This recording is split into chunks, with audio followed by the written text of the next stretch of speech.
오늘은 조국 씨 딸에 대해 한 말씀 올리겠습니다. 얼마 전에 단국대의 장영표 교수는 호의로 조국 씨의 딸을 일저자에 올렸으며 처벌을 달게 받겠다고 했습니다. 의사 면허증을 공짜로 받는 길을 터주었다고요. 장난하십니까? 같은 교수끼리 노골적 청탁이 오니까 좋은 뜻으로 응했다고요. 대한민국 땅의 의사 한 사람을 만드는 중대한 일을 그냥 호의로 해주었다고요. 그러면 당신은 가짜 의사를 무더기로 양산할 수도 있다는 말인가요? 의사는 국민의 목숨을 다루는 중요한 자리인데 비약하여 대한민국 땅의 엉터리 의사가 100%라면 이 나라가 어떻게 되겠습니까? 장 교수는 아무 실력 없는 조국 씨의 딸이 들고 있는 메스의 칼날 앞에 자신의 몸을 함부로 내맡길 수 있겠습니까?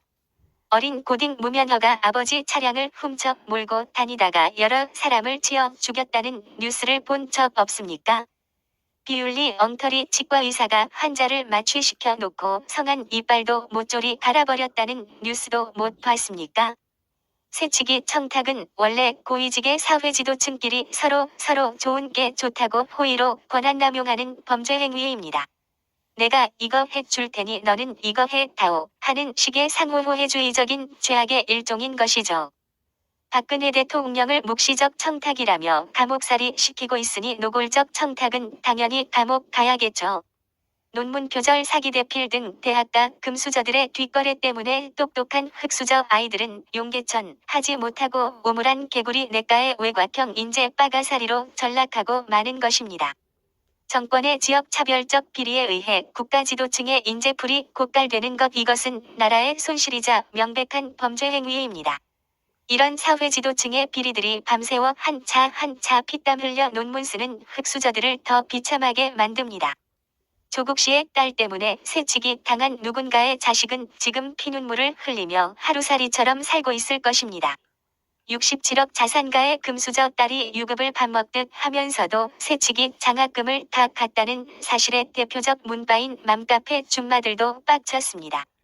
멍청이 돌대가리 아들 딸들이 자라나서 국가의 사회지도층이 되니 똑똑한 애들을 이끌 수 없고 조직 내에서 훌륭한 리더십을 발휘할 수 없는 것입니다. 지금 대한민국의 어느 국민이 범법자 가족의 수장인 조국 씨를 따라가려 하겠습니까? 이런 범법자가 법무장관이 되었다면 일반 국민들도 같은 방식으로 범죄를 저질러도 좋다는 문재인 대통령의 허락이고 국민에게 감옥 가라고 길을 안내하는 넌센스 아닙니까? 그리고 장 교수가 처벌받을 짓을 했다면 단 1회뿐이었던가요? 대가성은 1도 없었던가요? 여기에 검찰 수사의 포커스가 맞춰져야겠죠? 이회성이 아니었다면 본인 스스로 여러 번에 걸친 모든 부정비리를 다 토해내야 합니다. 자신의 아들, 딸은 관련되지 않았다는 보장이 과연 있는가요? 사회지도층이 자기 자식은 꽃길을 걷게 하고 남의 자식들은 흙탕길, 자갈길, 황천길로 보내니 전 국민이 빡친 것 아닌가요? 이게 문재인 대통령이 꿈꾸던 기회, 평등, 과정, 공정, 결과, 정의의 나라입니까? 대통령과 법무장관이 적폐청산 대상인데 적폐청산을 부르짖는다고 어느 국민이 신뢰하고 따를 수 있겠습니까? 스스로 부끄러운 줄 알고 빨리 물러나야 하지 않겠습니까? 게다가 조국 씨는 스스로 자청한 기자간담회의 백문백답에서 거의 모른다로 일관했습니다. 그러니까 시중에는 조국 씨를 향해 비아냥거리는 소리가 돌고 있습니다. 아 몰랑, 또 몰랑, 조 또 몰랑. 도대체 아는 게 뭐냐? 조국 씨에게서 모든 책임을 가족에게 미루는 비겁하고 사내답지 못한 모습을 보았기 때문입니다. 아래의 고릴라 무리의 영상을 한번 보십시오. 가족들이 안전하게 차도를 지나 갈 수 있게 앞이 고릴라가 든든한 버팀목이 되어 주지 않습니까? 사진 속의 군인에게 스나이퍼 총을 맞거나 달려오는 트럭에 치여 죽을 수도 있습니다. 그러나 고릴라는 도로 한가운데서 우뚝 선 채 옆을 돌아보지 않습니다. 그에게는 가족을 돌보아야겠다는 책임감 밖에 없으며 도로를 향해 앞장서면서 이미 죽음을 각오한 것입니다.